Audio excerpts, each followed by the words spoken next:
La consolidation qui est en cours depuis hier, doit un petit peu, stresser, certaines personnes. Donc un changement dans la structure ou dans la psychologie du marché là sur, entre Bitcoin et Ethereum. La question, ça va être bien sûr, est-ce que ça va durer? Mais, il y a vraiment quelque chose qui s'est passé. Surtout que depuis le lancement de l'ETF sur Ether, on avait quand même des flux entrants qui étaient très faibles. De temps en temps, il y a eu une petite journée sympa, mais c'était dans l'ensemble, c'était très faible et là, il y a vraiment des volumes qui sont très conséquents et qui donc surpassent effectivement ceux de Bitcoin et ça, c'est vraiment hyper intéressant de voir que le marché a changé, d'idée, en tout cas sur Ether, à l'approche finalement de tu sais, on en parlait depuis 1 an, je pense, hein, maintenant, de ce fameux staking sur les ETF qui pourrait arriver sur Ether et donc les choses commencent à s'amorcer petit à petit et ça, c'est vachement intéressant. Donc ça, c'est le graphique de la force relative de l'Ether contre le BTC.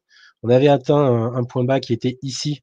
Je vous rappelle, que j'avais vendu mes Ethers à ce niveau-là, hein, donc bon. Est-ce que j'ai vendu un point bas? C'est probable, mais bien évidemment, je les avais rachetés quand on avait recassé, la résistance des 2 100 $, contre le dollar. Mais bon, toujours est-il que là, ce qui est intéressant de voir, c'est qu'on a marqué un creux, en avril, on a fait un sommet au mois de mai et on a un nouveau creux maintenant qui est validé, qui est au-dessus du précédent et un nouveau sommet qui est au-dessus du précédent.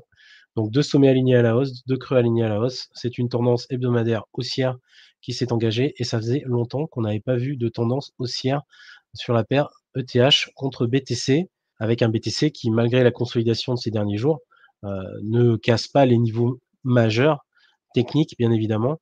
On a, dans un premier temps, par rapport à la hausse qui s'est exercée là depuis les 98 000 $, un retracement de Fibonacci 0,236 qui est un retracement qu'on considère intéressant pour une consolidation haute avant une relance, qui est tenue, puisqu'on c'est les 17 300 $, les 117 300 $. Tu as 17 300 $, moi je suis encore 2 ans en arrière, mec. Donc les 117 300 $ qui sont ici, tant que ces 117 300 $ tiennent, il n'y a pas de raison de croire qu'on va consolider plus profondément, mais pour l'instant ça tient. J'ai également matérialisé des retracements par rapport à un potentiel range entre les 123 000 et les 115 841 $ qui matérialisent en fait le premier sommet et le premier creux après cette grande hausse, qui permettent également d'envisager une phase de conso avant éventuellement de repartir plus haut. Donc un Bitcoin qui est toujours dans une tendance de fond qui est haussière, une tendance hebdomadaire qui est haussière, tout ça n'est pas à remettre en question. Petite consolidation qui est saine parce que, on est quand même monté très, très vite et très, très fort et libre à nous de respirer un petit peu dans cette phase estivale qui généralement est un petit peu plus, calme.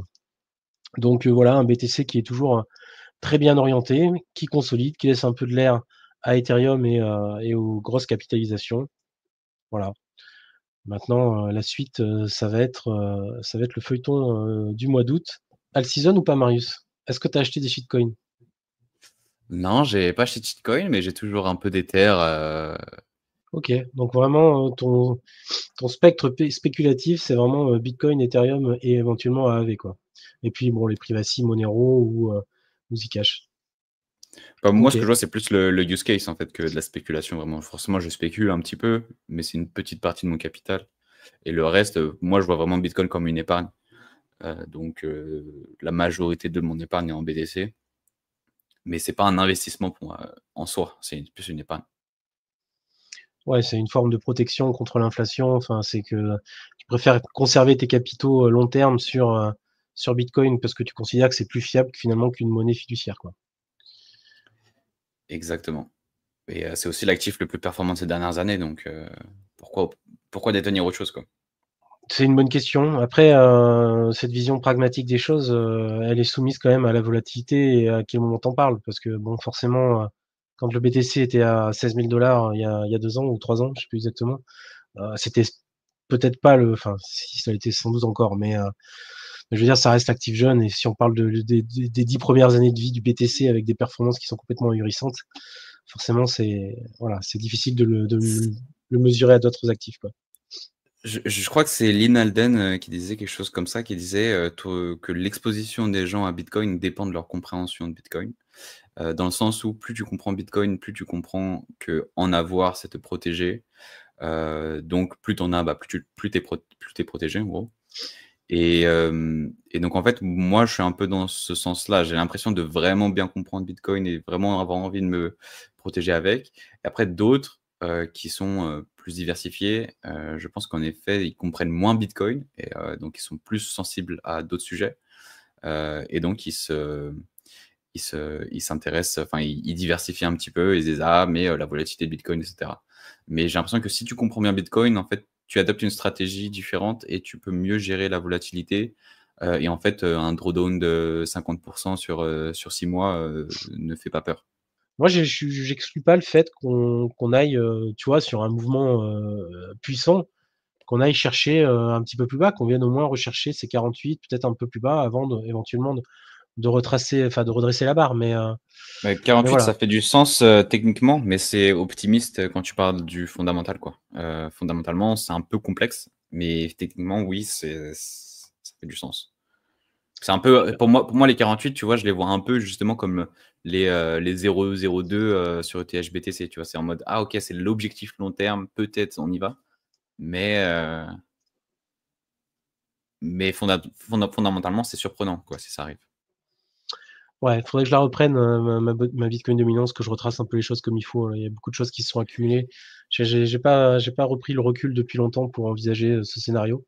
Dans tous les cas, là, on a quand même fait une belle bougie, baissière. Tout le monde y a cru à la alt season et c'est vrai que je vois des commentaires dans le chat, tout le monde s'accroche à la alt season et cetera. Et c'est vrai que ça devient un peu l'Arlésienne, hein, du cycle, hein, et je pense que tout le monde a compris aujourd'hui que ce qu'on a vu en 2021, c'est exceptionnel et probablement que, il y en a beaucoup qui sont rentrés dans ce cycle-là, qui s'accrochent encore à ça. Bitcoin est l'actif du cycle, il est très fort. Voilà, il montre un petit peu de lag et donc ça laisse espérer les gens, surtout quand on voit l'Ether qui rebondit, après, en début d'année, plus personne n'y croit. Moi, le premier, j'étais rentré en mode dépressif Ethereum. Mais bon, hein, les choses ne sont pas gravées dans le marbre. La technologie est récente. Si Ethereum arrive effectivement à retrouver ses lettres de noblesse et comme BTC arrive à attirer les capitaux institutionnels, on peut voir des choses qui nous surprennent. Ce marché crypto, il nous surprend, hein, toujours. Hein. Dès qu'on a une idée en tête et qu'on est persuadé de quelque chose, c'est là qu'il nous prend un contre-pied pour nous surprendre. Donc bon, on verra comment les choses Et évoluent. puis, et puis pour regarder aussi, je pense, les terres dominance, 2021, c'était un sommet à 20%. Donc les 20%, ce serait refaisable, ce serait en gros un x2 dans la dominance à partir de maintenant. Et ce serait dans un cas où les autres alts, eux, sous-perdent par rapport à Ether et par rapport à Bitcoin. Mais voilà, ça reste aussi optimiste. Et surtout quand tu regardes, bah, en fait, le point bas était de mars, non, c'était avril, enfin, et fait un plus bas que le bear market de 2019. Donc en fait, ça fait juste une tendance baissière pour l'instant. Donc pareil, ça confirme que j'ai pas l'impression qu'on puisse voir Ether dépasser durablement les 20% de capitalisation, enfin de dominance. Ouais, ouais, ça fait sens. Ça fait sens. Ça va dans le sens d'un marché qui va s'étoffer d'un point de vue proposition de valeur. Bon, il Ouais. faut espérer effectivement que si BTC, enfin si Ethereum a la même adoption institutionnelle que Bitcoin, que derrière on ait d'autres projets qui arrivent à tirer leur épingle du jeu avec le temps, et finalement que ça devienne de plus en plus compliqué d'avoir une dominance qui soit forte. Donc bon. Et pour revenir peut-être un peu dans le chat, parce que ça fait un moment qu'on n'a pas répondu, il y a un moment Clem qui parlait de Tao. Tao, on avait fait une émission avec, j'ai oublié la personne, c'est un influenceur crypto. On avait parlé de ça et tu demandais notre vision dessus. Je sais pas c'est quoi la tienne Koban, mais moi personnellement, je vois pas trop l'intérêt d'avoir des IA sur des blockchains. Par contre, ça a l'intérêt de potentiellement financer des projets. Mais l'orientation qu'a l'IA en ce moment, c'est plutôt de créer comment dire, des mini-modèles d'IA qui peuvent tourner en local. Et donc, avoir des IA on-chain, etc., ça fait pas tant de sens que ça pour moi. En tout cas, économiquement, d'ici 10 ans, ce sera potentiellement pas ce qui sera utilisé le plus. La blockchain n'apporte rien en soi à Tao ou aux IA de manière générale. Ce que Tao, par exemple, apporte, c'est un moyen de financer des projets IA via une crypto, via l'inflation d'une crypto. Donc, c'est le seul moyen. Donc, c'est potentiellement viable, mais c'est aussi la raison pour laquelle, enfin, ça repose quand même sur l'inflation d'un token et la hype autour de ce token. Mais sinon, le fait que l'IA tourne sur une blockchain, en fait, l'IA n'est pas sur une blockchain. La blockchain ne fait pas tourner l'IA, à moins que j'ai raté quelque chose dans le projet Tao. Non, non, mais comme tu vois, de la même manière que dans les jeux vidéo, le Web3 peut apporter quelque chose par rapport au contrôle, tu vois, contrôle des cheaters. De se dire que si tu rends transparent en fait toutes les transactions, enfin toutes les opérations qui sont réalisées, que ce soit dans un jeu ou par le biais d'une IA, tu peux confronter en fait les réponses et te dire bah telle action dans le jeu a eu telle réponse. Par exemple, le mec, il a voulu se déplacer là, il y allait en 0,2 secondes. Mais c'est pas réalisable, en fait, techniquement, dans le jeu. Et dans l'IA, ça pourrait être, on a posé telle question et la réponse, ça a été ça. Et à chaque fois qu'on pose cette question, c'est ça. Mais finalement, il y a ça aussi.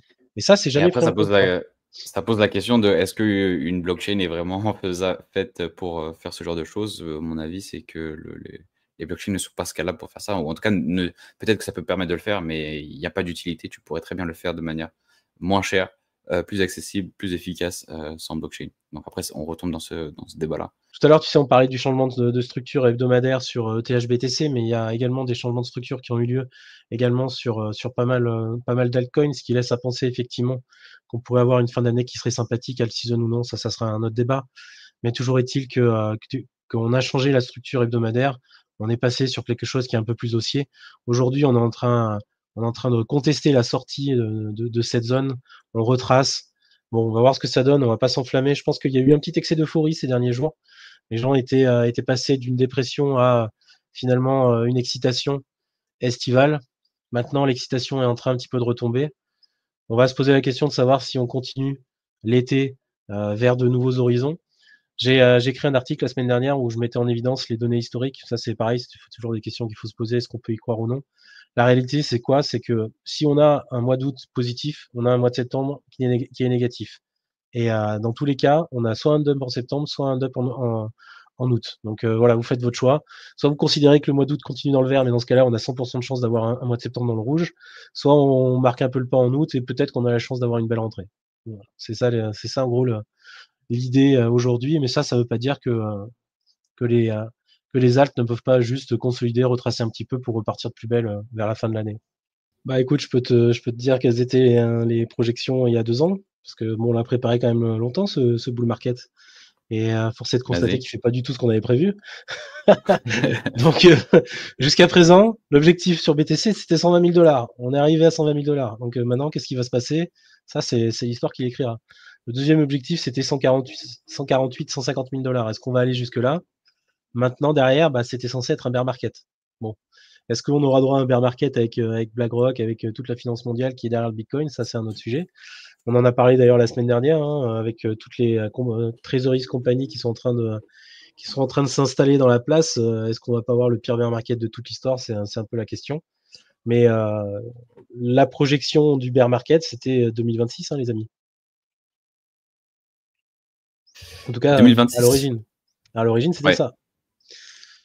Mais ça correspond un peu à tous les cycles. De toute façon, on a le Bah, bear c'est ça. market, ensuite on a un an entier de hausse, et puis ensuite on a l'année de l'euphorie, et la fin de l'année de l'euphorie et le début de l'année d'après correspondent à la fin du marché.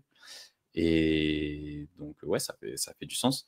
Il y a aussi comment dire, une métrique qui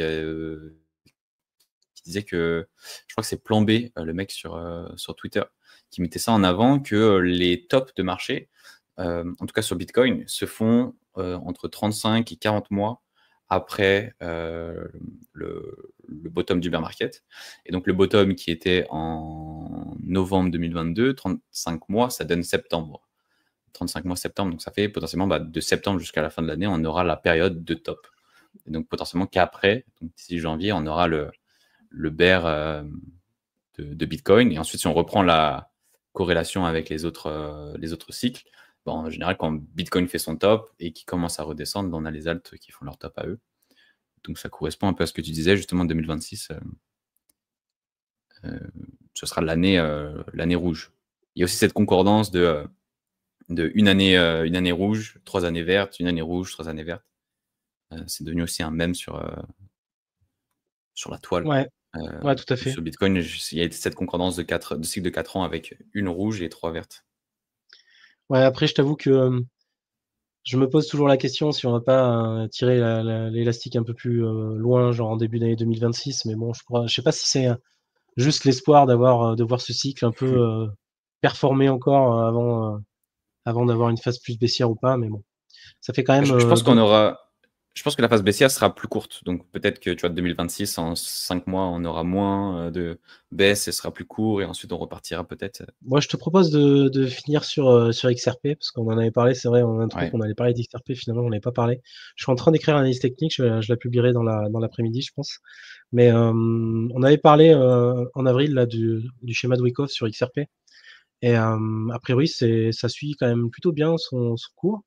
On avait fait le retest là, je sais pas si j'en avais pas parlé il y a une semaine ou deux, du XRP, et on a franchi les 3 $ pour venir faire un nouveau sommet historique. Alors, le sommet historique sur XRP, il est un peu compliqué parce que tu as des écarts qui sont assez colossaux d'une plateforme à l'autre.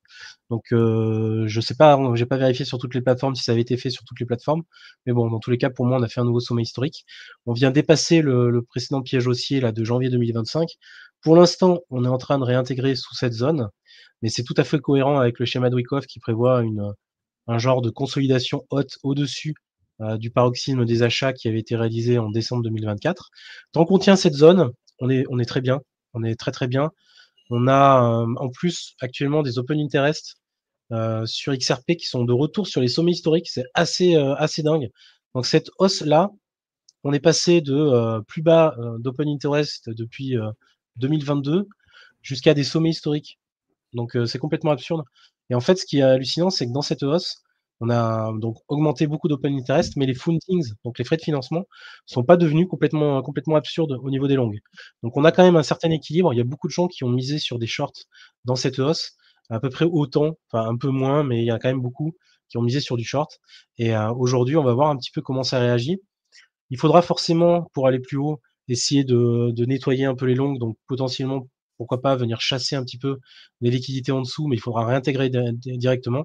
Dans tous les cas, tant qu'on arrive à faire des clôtures hebdomadaires là-dedans et qu'on consolide là-dedans, si jamais on va breaker la hausse, on pourrait avoir effectivement la réalisation sur XRP de ce qu'on attend depuis maintenant 5 mois, je dirais, d'un XRP qui va à 4,5, 5 $. Donc bon, pour l'instant, ça suit son cours, c'est pas trop mal engagé pour XRP. Évidemment, si le marché dans son ensemble commence à retracer, ça va être compliqué. Mais pour l'instant, j'ai envie d'y croire, un XRP qui tient ses 3 $. Le narratif XRP est sur le fait que potentiellement, il y avait quand même derrière quelque chose qui se passait. Parce que c'est vrai qu'XRP, ils ont quand même, enfin Ripple a investi quand même pas mal de capitaux sur d'autres cryptos, notamment Bitcoin. Donc pourquoi pas voir l'entreprise grandir, mais pas sur sa base cryptographique, pas sur ses développements cryptographiques, mais sur autre chose, sur de l'investissement, sur autre chose.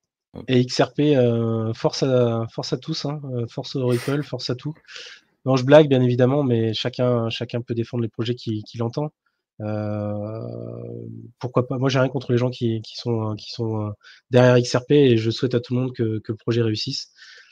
Je cherche juste une Moi, solution pour que ça avance, et je pense que si Ripple devenait une entreprise d'investissement, ce serait peut-être le meilleur choix pour eux. Et moi, je n'ai pas rien contre eux. J'ai beaucoup de problèmes. Enfin, je trouve ça quand même très problématique de promouvoir XRP, mais c'est mon avis. Bien, sur ce, bonne semaine. Salut à Je suis dans le tous. flou là. Ma main elle est dans le flou. Hop. Ciao, ciao. Salut.